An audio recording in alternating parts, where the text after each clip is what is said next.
Common questions about the weekend lift. Okay, so I've spoken a little bit about this procedure, which is essentially a pre-rejuvenation type of surgery. What I mean by that is we're doing surgery from a small incision underneath the chin and a small incision in front of the earlobe and then up the back of the ear without going down the hairline.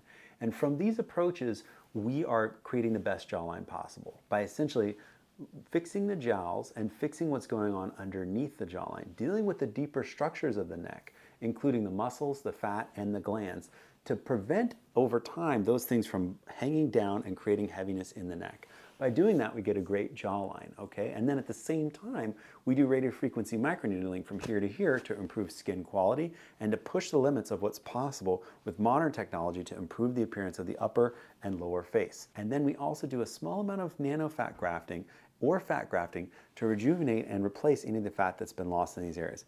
This procedure is perfect for 30 to 40-year-olds, people who don't have a lot of loose skin here or laxity in the midface. That's actually the main determinant of who's a good candidate and who's not. If there's a ton of excess skin, I need to remove it. I need a bigger incision to prevent a dog ear. Or if the midface and cheek have dropped and I want to raise those back up, you are not a great candidate for the weekend lift.